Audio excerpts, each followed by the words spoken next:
कहीं ना कहीं ऐसा प्रतीत होता है कि यह सरकार मिडिल क्लास से, गरीबों से और खास तौर से किसानों से जरूर बदला लेना चाहती है। शायद आंदोलन का बदला लेना चाहती हो, मुझे नहीं पता, क्योंकि 50 किलो के डीएपी बैग की कीमत 150 रुपए प्रति बैग बढ़ाई गई, जिससे किसान के ऊपर अतिरिक्त बोझ आया 3600 करोड़ रुपए का।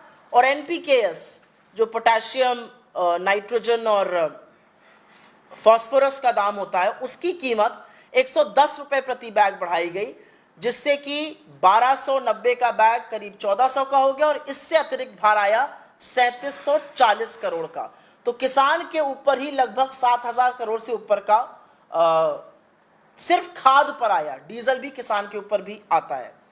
घर का खर्च, और ये मैं एक महिला होने के नाते शायद और तरजीह देकर, शायद और प्रमुखता से, शायद और मुखरता से बोल सकती हूँ, 6 महीने में घर चलाने का खर्चा, चाहे वो साबुन, कंघी, तेल, शैम्पू, आटा, दाल, चावल, सब्जियां हों, वो करीब बढ़ा 6 महीने में 10% के आसपास, और पिछले 2 साल में वो बढ़ा है 45%। और कैसे नहीं बढ़ेगा? आटे का दाल 8 साल में तिगुना हुआ, चाय पत्ती तिगुनी हुई, बेसन 2.5 गुना हो गया, राजमा, दालें सब महंगी हुई, पकौड़ा तलने का जो तेल था, यही हिदायत देते थे मोदी जी, नौकरी नहीं तो पकौड़ा तलिए, वो भी 240 के पार है।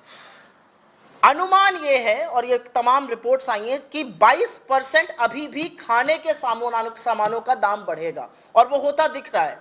नींबू, जैसे कि हम लोगों ने पहले कहा था, 5 दिन में 80 रुपए बढ़ के आज 300 के पार है। तो खट्टे से कड़वा हो गया नींबू। भिंडी, शिमला मिर्च, तुरई, हरी मिर्च, ये सब शतक लगा चुके हैं। ये घर का बजट है। अब करते हैं 1 अप्रैल को और क्या एक नई सौगात आई। एक नई सौगात 1 अप्रैल को आई कि राष्ट्रीय राजमार्ग टोल टैक्स 10 से 18% बढ़ेगा। वो कमर्शियल गाड़ी के लिए भी है, वो प्राइवेट गाड़ी के लिए भी है, और इससे करीब करीब 6000 करोड़ का अतिरिक्त बोझा मिडिल क्लास पर या उन लोगों पर जो काम के लिए या बाहर जाने के लिए राष्ट्रीय राजमार्गों का उपयोग करते हैं। लेकिन मामला सिर्फ पेट्रोल, डीजल, रसोई गैस, सीएनजी, पीएनजी, घर के खानों और टोल टैक्स पे नहीं रुकता है। मामला और गर्दन तो जो रोगी हैं, जो मरीज हैं, जो पेशेंट हैं, उनकी भी उमेठी जा रही है।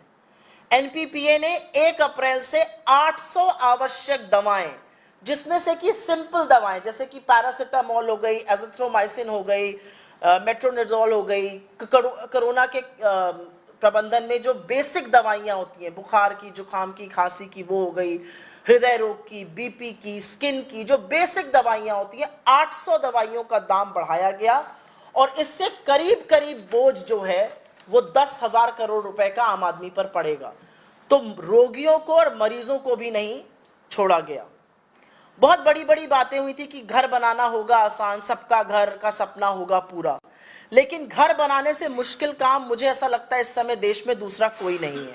स्टील, सीमेंट, ईंट, सैनिटरी फिटिंग, लकड़ी, जितनी भी निर्माण की चीजें हैं, उन सब की कीमत अप्रैल में लगभग 15% बढ़ गई है।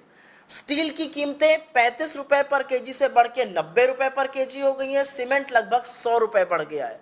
तो घर बनाना पहले से भी ज्यादा मुश्किल हो गया, और घर का जो सपना देख रहे थे लोग कि होम लोन पर जो टैक्स की राहत और रियायत मिलती थी, उस पर भी प्रहार किया गया है। पहले यह था कि फर्स्ट होम लोन लेने वाले को अगर वो 1.5 लाख से ऊपर का ब्याज है तो उस पर राहत मिलती थी, वो राहत विड्रॉ कर ली गई है। पीएफ अकाउंट, आप लोग सब लोग नौकरी पेशा लोग हैं, आप सबका पीएफ कटता है, प्रोविडेंट फंड, और कहीं ना कहीं ये रिटायरमेंट का पैसा होता है, ये छूते नहीं है। हम सब लोगों ने जब भी नौकरी करी इसको छुआ नहीं कि जब रिटायर होंगे तो ये पैसा घर बनाने में, बच्चों की पढ़ाई में, शादी ब्याह में, बड़े खर्चों में यूज करेंगे। इसको एज अ कंटिजेंसी फंड रखा जाता था।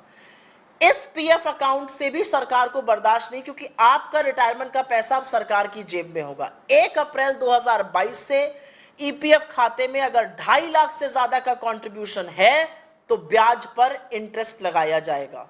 यही नहीं, पीपीएफ की जो दर थी वो 8.5 से घरा के 8.1% हो गई है। एफडी की भी दर गिर गई है, जिससे कि करीब करीब 7 करोड़ लोग प्रभावित हुए हैं इन चीजों के चलते।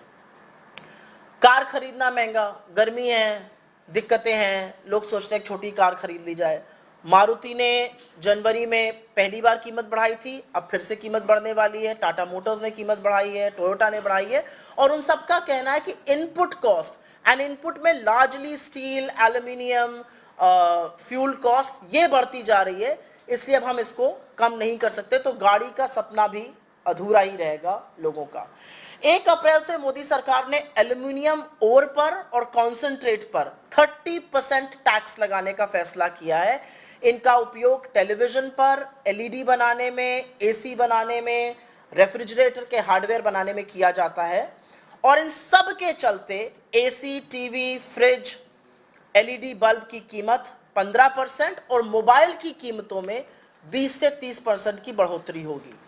तो मोटा मोटा लब्बो लबाब बात का यह है कि पेट्रोल और डीजल और रसोई गैस से जो लूट शुरू हुई थी वो बढ़ते बढ़ते आपके चौके चूल्हे तक पहुंच गई, आपके घर के खाने की सामग्री तक है, वो आपके रिटायरमेंट पैसे पर है, वो सड़क चलने पे जो टोल टैक्स देना है उस पर है, वो मोबाइल फोन और एलईडी पर है, वो एसी पर है, वो कारों पर है।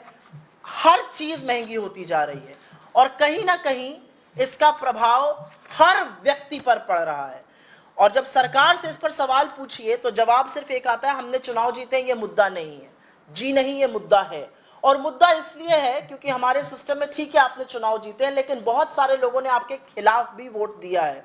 वो वोट महंगाई के खिलाफ है, वो वोट बेरोजगारी के खिलाफ है। और महंगाई इसलिए भी प्रचंड है क्योंकि नौकरियां गई हैं और आय कम हुई है। और चुनाव जीतने का ये कतई मतलब नहीं है कि आपको लूट करने का लाइसेंस मिल गया है।